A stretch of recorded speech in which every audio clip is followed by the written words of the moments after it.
Hey guys, Addict Cyclist here with just a quick review and update for my 2019 Specialized Epic full suspension. So if you saw some previous videos, I think the Brain is truly a work of art. You know, it definitely works as intended. It definitely is very firm. It rides very high in its stroke, basically has no sag unless you start opening up the Brain fade, which is located right here.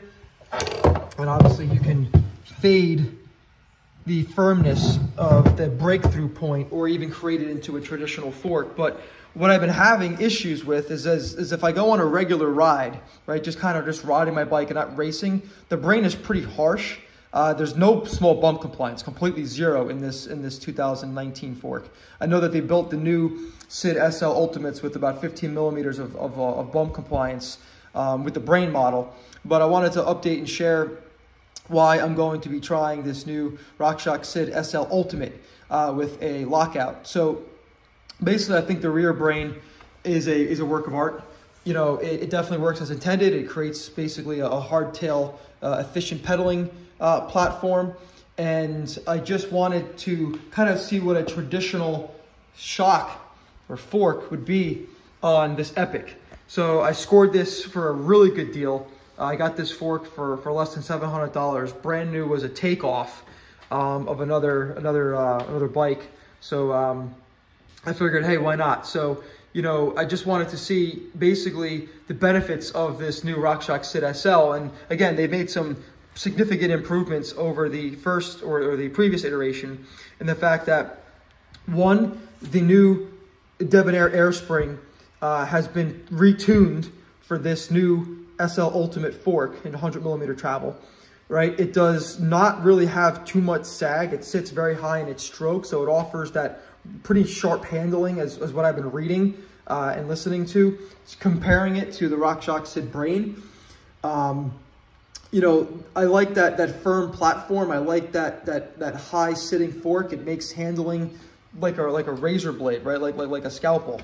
So I figured, you know, this shock is definitely a nice option to try in the quest of trying to find an alternative to the Brain, which again, you know, it's a great fork, but it definitely has its quirks. Anybody that rides this fork knows it's not perfect. It's definitely meant to be a race fork only, but it's really not something that you just cruise around in. And if you do, you know, my recommendation would be to open it up, to open the Brain fade up, to make it a little bit, you know, more traditional feeling, except that when you do that, now you're talking, you've got some sag, then the handling changes, and then it kind of changes the whole, you know, dynamic of the bike and why I like the Epic. So I figured, you know what, let's give this a shot. So just real quick, this RockShox Sid SL with the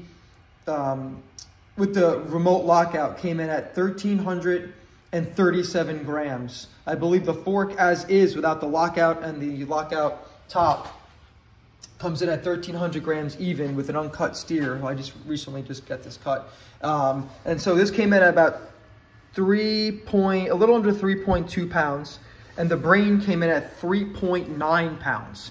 Again, this is just a standard RockShox Sid with the Brain. The Brain damper obviously has a lot of moving parts. It's a pretty big piece of CNC aluminum with a whole lot of valves and springs and seals. So obviously that would, you know, add some weight to this. But you can see here that they narrowed the fork tubes and kind of not made it a complete step cast, because, you know, Fox owns that patent where the step section comes a little bit higher, which actually accommodates the whole rotor up to 180 millimeters, where this is basically just stepped for this axle area to accommodate a 110 millimeter boost hub spacing.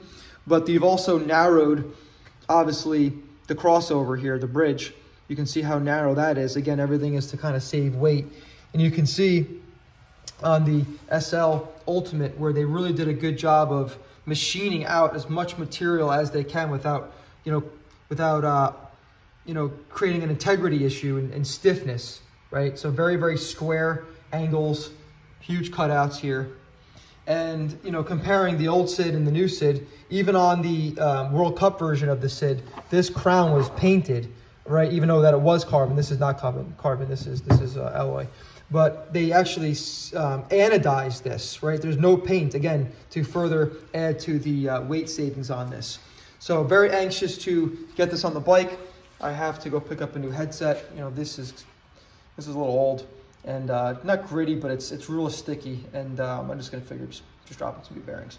But so what I will do in the next month is I will do a first ride impressions. It did snow here in New Jersey, so we lost the trails for maybe about 3 weeks between the melt and then the dry out. So just gonna look at this pretty fork here. But yeah, just stay tuned to kind of feel and see what it turns out to be here with a ride impression and some further tweaking the air pressure and the air spring and yeah, I guess the rebound. So I did listen to the RockShox Trail app, where basically you put in your rider weight and it kind of tells you what air pressure to use and how many clicks on rebound. So we'll see how accurate that is in terms of trying to find the feel that I'm looking for. But hopefully this solves what I'm looking for. The Epic's a great bike, but again, it's always been a little finicky with me with the fork brain, and we want to give this a shot. So please stay tuned, please subscribe.